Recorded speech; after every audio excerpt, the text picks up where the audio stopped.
સાંભળ્યો ને એકદમ સરસ મજાનો કુરકુરો અવાજ, એ છે આપણી મખાનાની ચીક્કી. આપણે એમને ચોકલેટી બનાવીશું અને એ પણ ચોકલેટ વગર ચોકલેટી, કે બાળકોની એકદમ ફેવરિટ થઈ જશે. તો એમના માટે થઈ અને સૌથી પહેલાં આપણે મખાના લેશું. આમ તો આમનું કોઈ પરફેક્ટ માપ નથી, પણ આ રીતે એક મોટું બાઉલ જેટલા મખાના લીધા છે. અને મખાના તમે જોશો ને તો ગમે ત્યારે એ આટલા સોફ્ટ જ હોય છે, એકદમ રબર જેવા, કે આપણે હાથની મદદથી પ્રેસ કરીએ તો એકદમ જ એમનો ભૂકો નથી થતો હોતો. અને બસ એ રીતે હોય છે. એટલા માટે થઈ અને આપણે એમને આ રીતે બિલકુલ ડ્રાય રોસ્ટ જ કરવાના છે. તો આપણે એમને મીડિયમ ટુ લો ફ્લેમની ઉપર એકદમ એમનો હળવો એવો કલર ચેન્જ થઈ જાય અને સરસ મજાના કુરકુરા થઈ જાય નહીં ને ત્યાં સુધી આપણે એમને શેકવાના છે. તો 2-3 મિનિટની અંદર તમે જોયું ને કે એમનો એકદમ સરસ ભૂકો થઈ જાય છે. તો આપણા મખાના છે એકદમ પરફેક્ટ રેડી છે.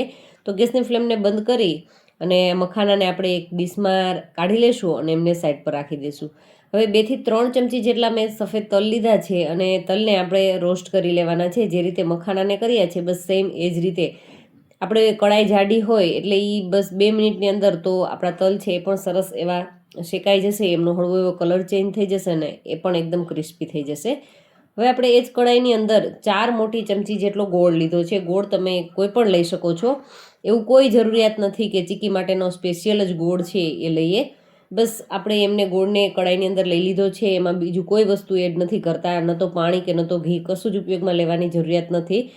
બસ એમને આ રીતે કન્ટિન્યુ ચલાવીશું એટલે 3 થી 4 મિનિટની અંદર આપણો પાયો છે રેડી થઈ જશે. કારણ કે ક્વોન્ટિટી ઓછી હોય એટલે એકદમ ઝટપટ થઈ જાય.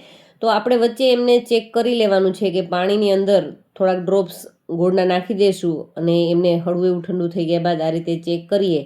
જો એકદમ એમનો સરસ ટુકડો થઈ જાય તો એ પરફેક્ટ છે, પણ અત્યારે એમનો ટુકડો નથી થતો. આપણે જોઈએ કે એમને એ વળી જાય છે તો એ ગોળ આપણો હજી રેડી થયો નથી. તો હજુ 1-2 મિનિટ એમને રહેવા દઈશું અને વળી પાછું એ જ રીતે આપણે ચેક કરી લઈએ. તો બસ આ રીતે એમને હલાવીશું એટલે ઝડપથી ઠંડુ થઈ જાય અને ત્યારબાદ આપણે એમને ચેક કરીએ. તો આ રીતે પ્રેસ કરતાં સરસ એમના 2 ટુકડા થઈ ગયા. તો મતલબ કે આપણો ગોળ છે એકદમ સરસ ચીક્કી બનવા માટે તૈયાર થઈ ગયો છે. તો હવે એમને ચોકલેટી કરવા માટે થઈ અને મેં 2 ચમચી જેટલો કોકો પાવડર લીધો છે અને એમને એકદમ સરસ ગોળની સાથે મિક્સ કરી લેશું. અને કોકો પાવડર હેલ્થ માટે ખાવો સારો છે. તો બાળકોને તમે ચોકલેટ ન ખવડાવ્યું હોય તો આ રીતે કોકો પાવડરની મદદથી તમે એમને ચોકલેટી ટેસ્ટવાળા મખાના છે એ બનાવી અને ખવડાવી શકો છો. કારણ કે મખાના છે એ ટેસ્ટમાં આમ તો એ કોઈ ખારાશવાળા કે મીઠાશવાળા હોતા નથી, મોળા જ હોય છે. એટલા માટે થઈ અને આ રીતે ગળપણવાળા અને શિયાળાની અંદર ગોળની સાથે ખવડાવશો તો ખૂબ જ ટેસ્ટી અને સાથે સાથે હેલ્ધી પણ છે. તો હવે આપણી પાસે શેકેલા જે તલ હતા એ પણ એમની અંદર એડ કરી દઈશું અને હળવા હાથથી મિક્સ કરી લેશું. અને મિક્સ થઈ ગયા બાદ આપણે એમને કોઈ પણ તેલથી ગ્રીસ કરેલા વાસણની અંદર અથવા તો આ રીતે બટર પેપર હોય તો એમની અંદર આપણે એમને છૂટા છૂટા શક્ય એટલા કરી લેશું. તો આ રીતે પહેલાં બધા મખાના છે આમની અંદર લઈ લેવાના છે અને એ ગરમ ગરમ હોય છે ત્યાં ચપ્પુની મદદથી અથવા તો જો હાથની મદદથી તમારાથી થઈ શકે તો આ રીતે હાથની મદદથી પણ એમને છૂટા છૂટા કરી લેશું. જેથી કરીને શું થાય, ઘણી વખત ઠંડા થઈ ગયા બાદ આ રીતે છૂટા કરવાની કોશિશ કરીશું તો મખાના છે એ પણ તૂટી જતા હોય છે. પણ ગરમ ગરમ આ રીતે કરી લેશો તો એકદમ સરસ મખાના છે આપણા છૂટા છૂટા તૈયાર થઈ જશે. તો એકદમ કુરકુરા અને ક્રિસ્પી એવી મખાનાની ચીક્કી ચોકલેટી ટેસ્ટની સાથે બની અને તૈયાર થઈ ગઈ છે.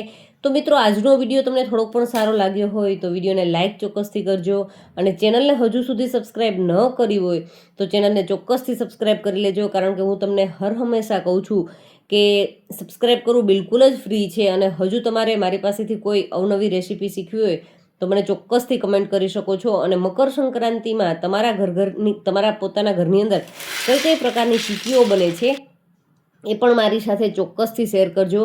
અને કોઈ અલગ તમારે ચીક્કી બનાવતા હોય તો એ પણ મને જરૂરથી કમેન્ટ કરજો. Thank you for watching this videos.